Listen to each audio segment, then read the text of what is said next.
화제의 재판을 짚어보는 시간이죠. 매주 금요일의 코너 법정 큐브 시간입니다. 오늘도 마찬가지로 두 분과 함께 있습니다. 도진기 변호사, 연합뉴스TV 나왁진 기자와 함께하겠습니다. 어서 오십시오. 안녕하세요. 예, 안녕하세요. 자, 오늘 살펴볼 재판, 화성 연쇄살인 8차 사건에 대한 내용인데 이미 복역을 하고 나왔습니다. 윤모 씨가 재심을 청구할 계획이다. 이거와 관련된 전망을 저희가 좀 알아보는 시간이죠, 나 기자? 네, 그렇습니다. 예. 네, 화성 연쇄살인 사건은 1986년부터 1991년까지 5년간 화성 부근에서 경기도 화성 부근에서 10건의 살인 사건이 이제 벌어졌는데요. 예. 이 가운데 1988년 9월 당시에 화성군 태안읍에서 13살 박모양이 집안에서 피살된 8차 사건이 있습니다. 예. 이 사건에 대해서는 이듬해 당시 22살이던 윤모 씨가 예. 범인으로 지목돼서 체포가 됐는데요. 예. 현장에서 수거한 채모를 가지고 국립과학수사연구원에서 분석을 감정을 해보니까 예. 이게 윤 씨 것이 맞다 이런 결과가 나왔고 이 때문에 윤 씨가 결국 재판에 넘겨졌고 예. 1심 수원지방법원에서는 무기징역이 선고됐고 예. 2심과 3심이 서울고등법원과 대법원에서 그대로 무기징역이 확정이 됐습니다. 네네. 다만 윤 씨는 20년 수감 생활을 한 뒤에 2009년에 가석방이 됐습니다. 그런데 아시다시피 종전 화성 사건 3차, 4차, 5, 7, 9차 이렇게 5건의 사건에서 증거물에서 검출된 DNA가 이 청주 처제 살인 사건으로 복역을 하고 있던 이춘재의 DNA가 일치한다. 그렇습니다. 이런 결과가 나오지 않았습니까? 그리고 이춘재 본인도 이 8차 사건을 포함해서 화성 10건 전체를 자신이 저질렀다. 이렇게 이제 밝힌 바 있고요. 그러니까 이제 와서 보니까 그러면 윤 씨는 억울하게 누명을 쓰고 복역을 한 거 아니냐 이런 의문이 들기 시작한 거죠. 사실 윤 씨는 애초부터 이 재판 과정에서 2심 재판이 진행될 때부터는 자신은 무죄다. 내가 저지른 범죄가 아니다라고 주장을 했는데 재판부는 받아들이지 않았는데요. 예. 이 여러 재심 사건을 맡았던 박준영 변호사가 현재 윤 씨의 사건을 재심을 청구를 하겠다. 이렇게 이제 돕고 있고 다음 주 수요일을 전후해서 1심 무기징역을 선고했던 1심 법원인 수원지법에다가 재심을 청구할 예정이다. 이렇게 밝히고 있습니다. 그렇습니다. 이춘재 본인이 8차도 내가 했다라고 얘기를 하면서 또 윤모 씨의 어떤 그간 심정들이 또 고백이 되면서 이런 어떤 절차와 과정들을 저희가 지나왔는데요. 재심입니다. 이 재심에 대해서 저희가 좀 알아볼 필요가 있을 것 같아서 재심은 그렇다면 언제 열리게 되고 어떤 절차를 거치게 되는지 우리 도진기 변호사께서 정리해 주시면 좋겠습니다. 예, 재심은 한마디로 이제 판결이 확정됐는데 그걸 좀 뒤집어 달라고 새로 재판해 달라는 거죠. 예. 그러니까 상당히 엄격한 요건 하에서 행해집니다. 그러니까 사실상 실무상에서는 그 규정만 있지 거의 안 행해진다고 보시면 됩니다. 근데 그 예외적으로 정해진 규정이요. 예. 그 대표적인 경우 세 가지 말씀을 드리면 예. 첫 번째로 원 판결에서 인용됐던 증거가 위조된 때. 예. 두 번째는 원 판결을 뒤집을 만한 새로운 증거가 발견됐을 때. 새로운 증거. 그다음이 원 판결에 관여했던 판사나 검사 혹은 경찰관이 직무에 관한 죄를 저질렀을 때 이를테면 고문 같은 게 그 예를 들 수 있겠죠. 예. 이런 식으로 한 7가지가 정해져 있습니다. 이 경우에만 재심을 할 수 있도록 정해져 있고요. 예. 이 경우에 이제 재심이 열리게 됐는데 재심은 기본적으로 2단계입니다. 첫 번째는 이 재심을 할 것인가 말 것인가 그러니까 재판을 새로 할 것인가 여부를 결정하는 재판입니다. 예. 이게 가장 핵심이고 중요합니다. 재심에서. 예. 두 번째는 재심을 하겠다라고 결정했을 때 실제로 그 재판을 새로 하는 절차입니다. 예. 근데 각각 이 절차가 적게는 뭐 수개월에서 1년 이상 걸리기 때문에 예. 앞으로 많은 시간이 소요될 겁니다. 예, 그렇군요. 일단 재심은 어떠한 증거, 어떠한 필요에 의해서 열리게 되는지도 뭐 많은 분들이 아시겠습니다만 이 앞서서 도진기 변호사께서 잘 정리를 해주셨습니다. 재심이 어떻게 해서 열리게 되는지에 대해서 말이죠. 근데 이제 그 몇 가지 이유 중에서 이 박준영 변호사 내지는 이제 윤 씨 측이 제기하는 이유가 있을 것 같아요. 재심 이번 우리가 청구하는 재심은 바로 이런 근거를 들어 청구한다. 어떤 근거입니까? 네, 그렇습니다. 이 윤 씨 측 박준영 변호사 같은 경우에 이번 재심 사유를 크게 2가지 줄기로 보고 있습니다. 2가지요? 예, 하나는 이제 무죄를 입증할 새로운 증거가 나왔다라는 것이고 두 번째는 수사기관이 애초 수사 때 위법 사항이 있었다 이런 주장인데 이 법으로는 아까 말씀하신 이제 형사소송법 420조에 5호, 7호 이렇게 이제 그 규정들이 이제 규정이 되어 있습니다. 예. 첫 번째 이걸 보자면 이 새로운 증거라는 부분은 이춘재의 자백이라는 게 일단 새로운 증거가 될 수 있을 테고요. 예. 그 자백과 관련해서 또 드러난 새로운 증거들이 관련해서 더 있을 것 같다 이런 부분이고 예. 두 번째 이제 수사기관의 이제 위법이라는 부분은 예. 당시 이 수사기관에서 이 윤 씨의 자술서를 대피를 했다라든지 혹은 이제 그 윤 씨를 잠을 안 재우고 수사를 했다라든지 예, 그런 예. 위법이 있었다라는 주장인데요. 원칙적으로 이 수사기관의 위법이라는 부분은 판결로 확정이 되어야 재심 사유가 됩니다. 예. 다만 이게 지금 이미 30년 전에 벌어진 일이니까 당시의 수사기관이 이 직무에 관한 죄를 저질렀다라고 판결로 확정하기에는 공소시효가 이미 다 지나버린 거죠. 예. 그렇기 때문에 이제 이 부분은 이 판결로 확정이 되지 않더라도 이러한 사실이 있었다라는 걸 증명하기만 해도 재심이 가능합니다. 예. 예. 그 지금 이제 저희가 보면 이 재심은 어떻게 보면 좀 까다로운 조건을 통해서 열리는 것 같기도 하고 참 여러모로 이 재심을 개시하는 그 재판, 아까 처음에 말씀하신 그 개시 재판이 제일 중요하고 그 다음에 재심이 열리는 것인데 아까 지금 나확진 기자가 짚어준 것처럼 이춘재는 이거 8차 내가 했다라는 식으로 얘기를 했잖아요. 근데 그런 어떤 진술, 이춘재가 어떤 핵심 증인으로 나서면 그 재심이 열릴 때 굉장히 어떤 확증적인 증인으로 나설 수가 있는 겁니까? 어떻게 봐야 될까요? 아까 제가 말씀드렸던 사유 중에요. 그거죠.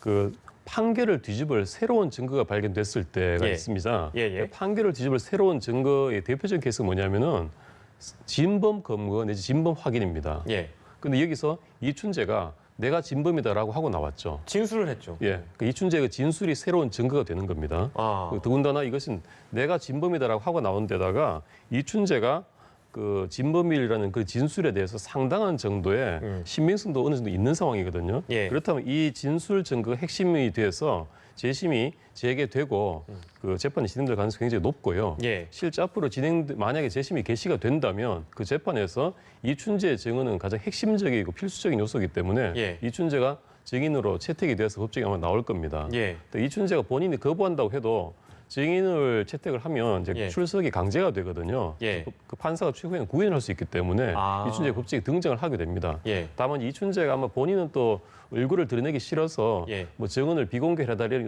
요청도 할 수 있을지 모릅니다만 예. 그건 판사의 재량이기 때문에 뭐 그대로 증언할 수도 있습니다. 예, 이춘재 진술만으로도 그러니까 재심이 열릴 수 있는 가능성은 충분하다 정도로 우리가 알 수 있겠네요. 자, 그리고 이 대목을 저희가 좀 짚어보겠습니다. 아까 재심 조건 중에는 어떤 새로운 증거가 있어야지 재심에 열리는데 요건이 된다라고 우리가 알아봤잖아요. 근데 박준영 변호사가 이춘재가 8차 사건의 범인임을 밝힐 결정적인 증거가 있다. 저희로선 지금 사실 딱히 알 수 없는 부분이긴 한데 어떤 것을 혹시 결정적인 증거라고 봐야 되겠습니까? 네, 이 부분과 관련해 가지고는 이 박 변호사가 일단 다음 주에 이 재심 청구를 한 다음에 예. 그 다음에 이제 기자회견 등을 통해 가지고 그렇겠죠. 이 구체적인 내용을 밝히겠다라고 하는 그런 입장을 밝힌 상태인데요. 예. 그렇기 때문에 아직 지금 현 단계에서 과연 어느 정도의 증거를 확보를 하고 있는지 정확하게 알 수는 없는데 네. 일단 말씀하셨다시피 일단 이춘재 본인이 내가 저질렀다라고 이제 말하고 있는 부분. 예. 근데 이게 단순히 그냥 내가 저질렀다라는 이 진술에 그치는 게 아니라 예. 당시의 범행을 어떻게 했고 그러니까 어떻게 침입을 해서 예. 어떻게 범행을 저질렀고 예. 그다음에 이제 그 범행 후에는 어떻게 빠져나왔고 네네. 이런 류의 이제 구체적인 진술을 지금 하고 있다는 것 그리고 이제 일관되게 하고 있다는 점 예, 예. 이런 점이 이제 상당한 근거가 될 텐데요.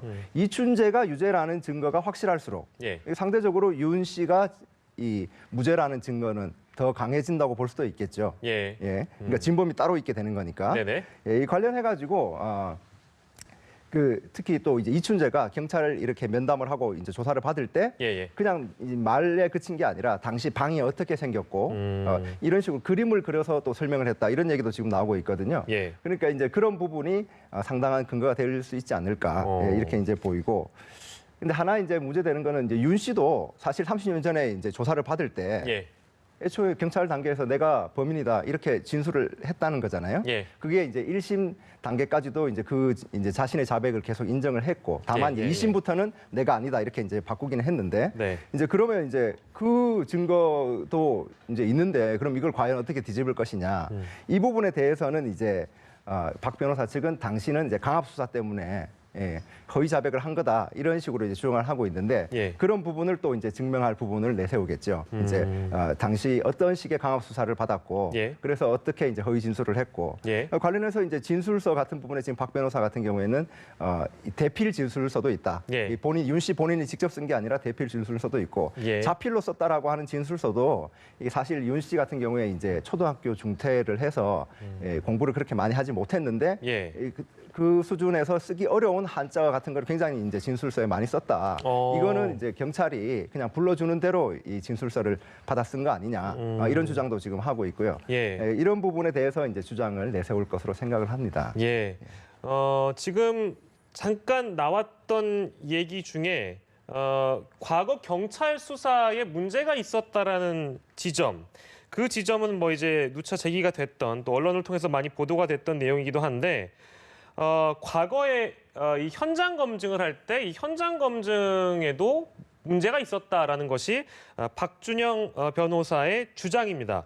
문제를 제기하고 있는데 구체적으로 이 현장 검증에서는 어떤 오류가 있다고 주장을 하고 있는 겁니까? 윤 씨의 과거 그 무기징역 받은 판결문을 보면요. 예. 범행 수법이 그렇습니다. 그 여학생이 자고 있던 집에 담을 넘고 들어가서 침입해서 범행했다 이렇게 돼 있습니다. 예. 그런데 이 윤 씨가 심한 소아마비로 한쪽 다리를 많이 접니다. 예. 그런데 이 상태에서 과연 그 담을 넘을 수 있을 것인가라는 의혹이 제기되는 것이고요. 예. 또 그다음에 그 학생의 방에 들어갔을 때도 책꽂이가 된 책상을 넘어서 범행을 했다 이렇게 돼 있거든요. 예. 그런데 이 다리가 좀 불편한 이 사람이 넘으려면 손바닥을 짚든지 이렇게 해야 되는데 예. 책상에 운동화 자국이 있었다는 유족들의 진술이 있습니다. 예. 그런데 게다가 그 운동화가 아니라 그 사람은 당시에 주로 늘 슬리퍼를 신었다고 하거든요. 그 이런 점에서도 의문이 있다 이렇게 주장을 하고 있고요.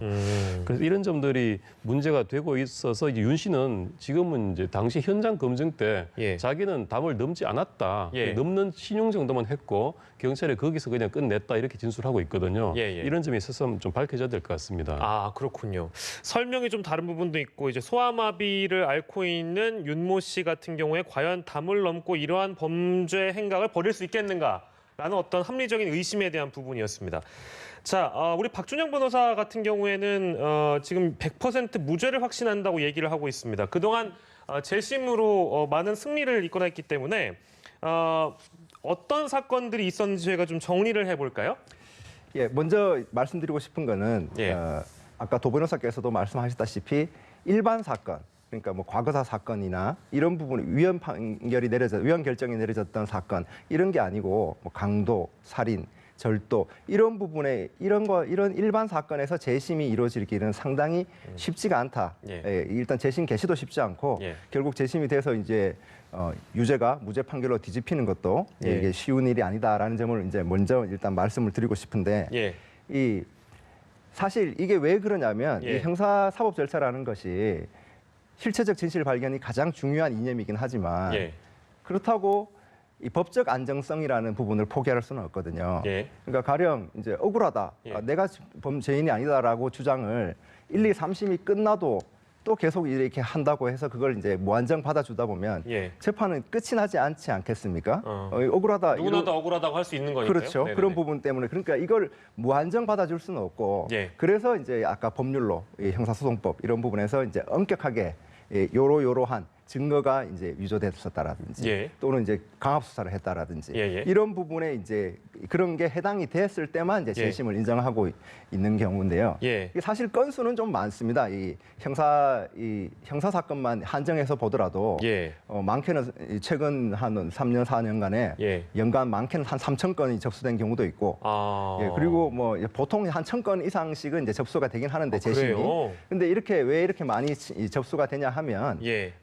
재심 사유 중에 또 하나 중요한 것이 위헌 법률 결정이 났을 때 예. 헌재에서 위헌이다 이렇게 결정이 나면 이거 재심할 수 있거든요. 예. 그렇기 때문에 뭐 막 가령 도로교통법상의 뭐 벌금 조항이 이제 예. 위헌으로 결정이 났다라든지 이래버리면 그거는 워낙 케이스가 사건이 많으니까 예. 그런 경우 재심도 이제 갑자기 이 접수가 급증하는 경우가 있다라고는 합니다. 예. 다시 돌아가서 이제 일반 사건, 강도, 살인, 절도, 사기 뭐 이런 부분에서의 재심이 참 쉽지가 않은데 예. 우리가 이제 익히 들어본 사건 중에 대표적인 사건들이 몇 건이 있죠. 예. 그게 이제 약촌 오거리 사건, 약촌 오거리. 그다음에 삼례 나라 슈퍼 살인 사건, 예. 강도 살인 사건, 예. 그런 사건들이 이제 이게 대표적으로 재심을 통해서 유죄가 무죄로 뒤바뀐 사건들인데요. 예.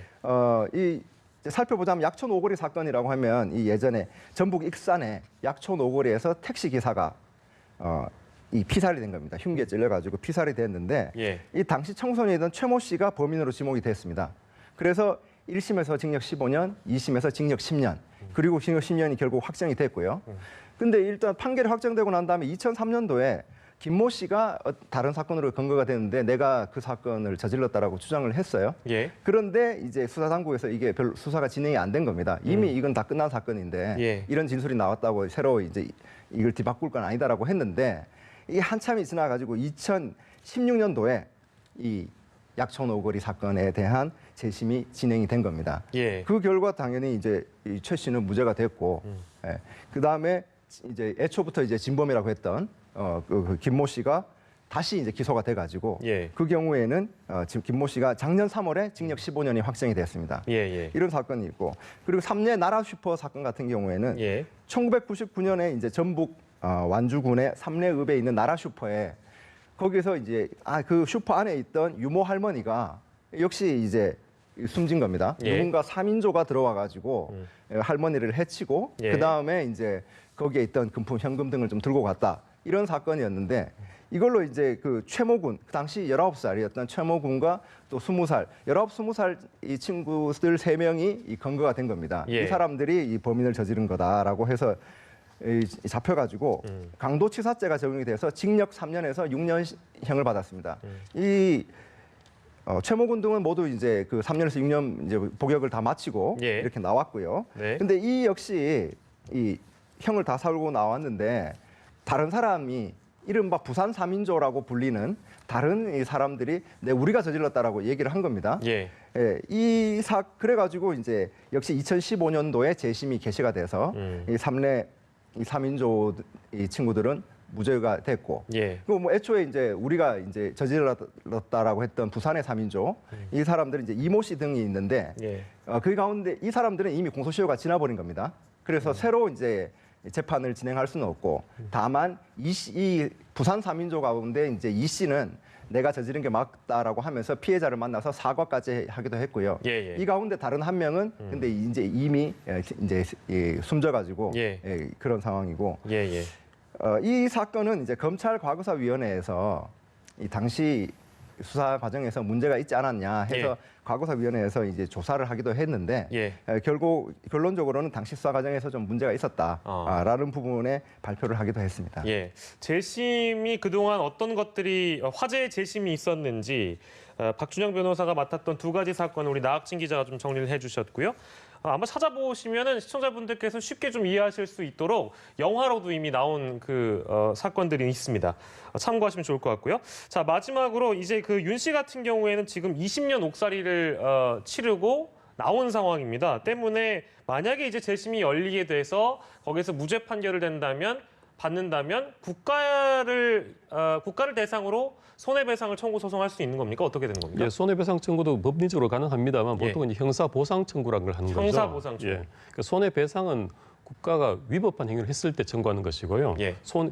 형사보상이라는 것은 적법한 업무 수행 과정에서 생긴 손실을 보상하는 거다라고 예. 되어 있는데 예. 이 경우 이제 억울한 옥살이를 했다 하더라도 국가의 불법 행위라기보다는 보상으로 이렇게 가는 경우가 많거든요. 예. 근데 이 경우에 만약에 이분이 나중에 무죄로 뒤집어진다면 이 20년간 억울한 옥살이를 하게 된 것이지 않겠습니까? 그렇습니다. 그래서 형사보상 청구가 진행이 될 건데 이 경우에 기준이 그 하루 그 일일 수감 생활당 그 최저임금 기준으로요 그 산정을 합니다. 최저임금이라고 하면 현 최저임금입니까? 예, 아니면 그래서 그 구금 당시 구금 당시 지금까지 최저임금이요? 이어지기 때문이죠. 예, 근데 예. 그게 지금 기준으로 봐도요. 예. 그게 올라서 지금 하루에 한 32, 3만 원 되거든요. 예. 예. 근데 이게 20년 정도 되면 예. 한 20억 가까이 됩니다. 예. 그래서 근데 법원이 통상 이렇게 억울한 옥살이로 구금됐다가 석방된 사람한테는 예. 그 최저임금 기준으로 5배까지 그 최대치를 인정을 해주거든요. 예. 그래서 그게 33만 원 정도 아마 산정이 되게 될 겁니다. 예. 근데 기존에 또 이제 이번에 추가적으로 제가 여쭙고 싶은 부분인데 이건 어디까지나 가정입니다. 무죄 판결을 받게 된다면 그동안 과정에 윤 씨가 예를 들면 그 조사 과정에서 수사 과정에서 뭐 약간 고문에 가까운 행위들을 당했다든지 이런 부분들이 또 있었잖아요. 주장을 하고 있는 거잖아요. 그거와 관련돼서는 또 다른 어떤 손배소를 청구할 수 있는 겁니까? 그렇죠. 한 개인에 대해서? 그렇죠. 아까 말씀드린 형사 보상이라는 것은요. 예. 억울하게 옥살이를 했지만 그 국가가 업무를 수행하는 과정에서 불가피하게 생긴 손해다라고 해서 보상해 주는 것이고요. 예. 고문을 통해서 어떤 고통을 받았다면 그것은 명백한 불법행위이기 때문에 예. 별도의 손해배상 청구가 가능합니다. 예. 근데 그게 입증이 대단히 어렵겠죠. 또 입증을. 예, 입증이 된다면 당연히 배상 청구를 따로 할 수 있습니다. 예, 알겠습니다. 자, 오늘은요, 이 8차 사건과 관련해서 윤모 씨의 재심 청구 과연 가능할까? 그 이후의 전망까지 좀 저희가 알아봤습니다. 연합뉴스TV 나왁진 기자 고생하셨고요. 이어지는 사건 큐브는 도진기 변호사와 계속 함께하도록 하겠습니다. 고맙습니다.